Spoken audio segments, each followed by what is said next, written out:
Hello, welcome to my series about influencers and how I think specifically family vloggers within the last 10 years have changed the way that young adults now see parenthood. And I'm not saying every person that has a child for social media. I am just saying that what was influenced 10 plus years ago is now being brought to light in the young adults who are coming of age. That's all I'm saying. I don't mean that everyone does it. Not everyone has a child for content. Most people have a child because they want to start a family. But what about the children whose parents don't have them because they want to love another human being, but they want to make it big on TikTok? I want to talk about today this question right here. I want you to answer honestly, either to yourself or in the comments.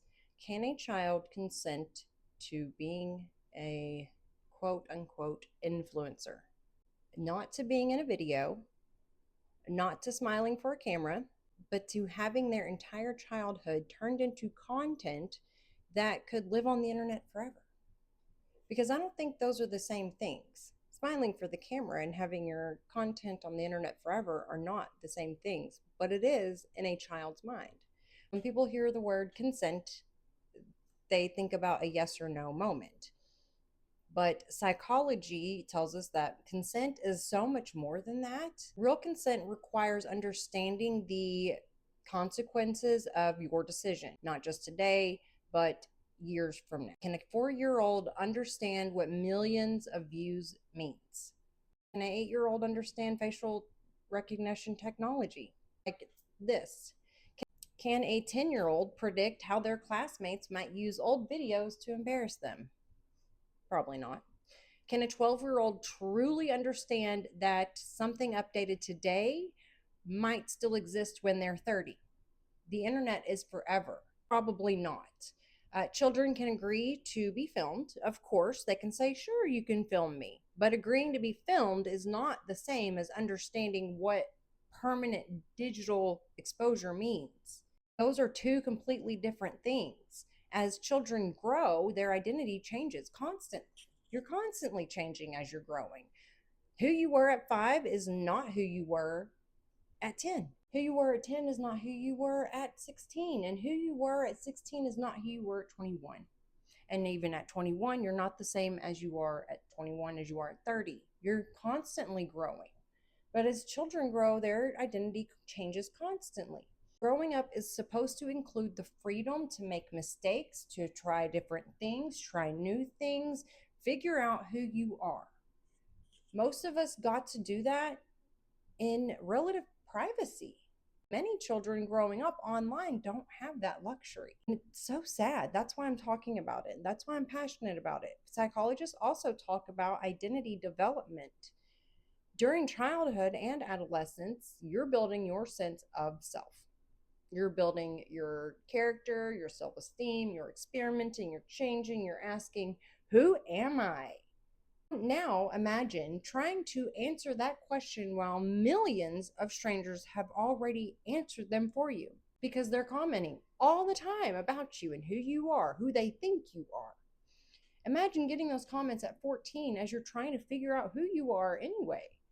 Now imagine trying to answer that question while millions of strangers already think they know you, while comments tell you who you are, while your most embarrassing moments have been watched over and over and over again, and clipped and edited. That changes the environment in which identity develops. You're going to be more guarded. You're not going to know who you are because millions of people are saying you are this or that. Another question though, if your family's income depends on your appearances, is saying no really an option?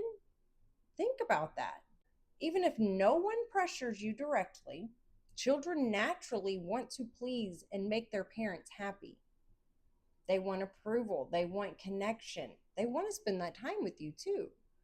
That creates a power imbalance that's impossible to ignore.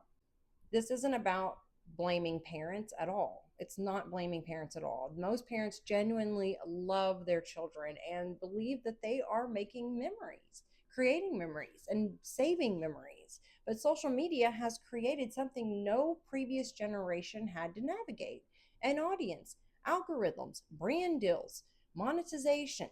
Now, family memories can also become a business. That's what I mean when I said in the beginning, I think that maybe these young adults are growing up with, when they think about family and starting a family, they see dollar signs, not sacrifice. You sacrifice so much to become a parent. You do. Now, the internet never forgets. A tantrum at age 3, a medical diagnosis, an embarrassing story, first heartbreak. Those moments might feel cute today, but what if your child grows up wishing millions of people hadn't seen those things? What if? You don't want to have a what if. Maybe the better question isn't, did the child say yes? Maybe it's, could they truly understand what they're saying yes to? Because real consent isn't just about permission, it's about understanding. And that's the question our society is still trying to answer.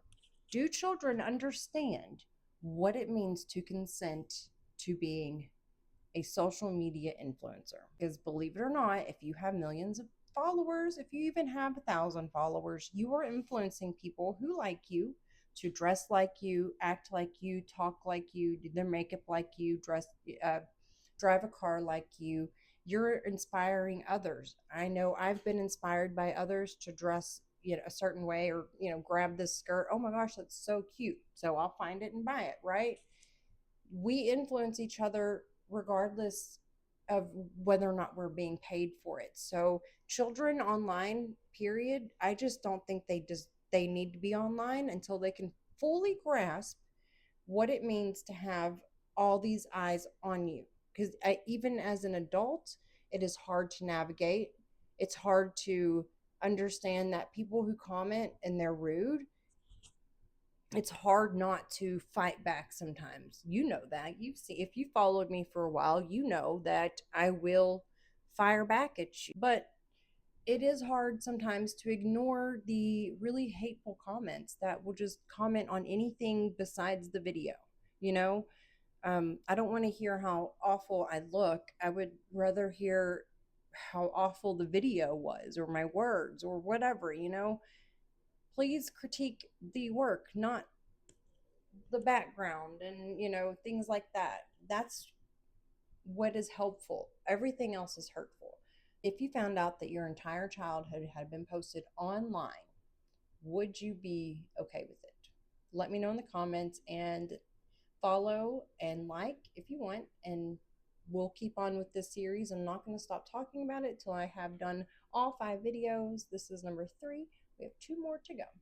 I love you guys. Have a good afternoon. I'll catch you on the flip side.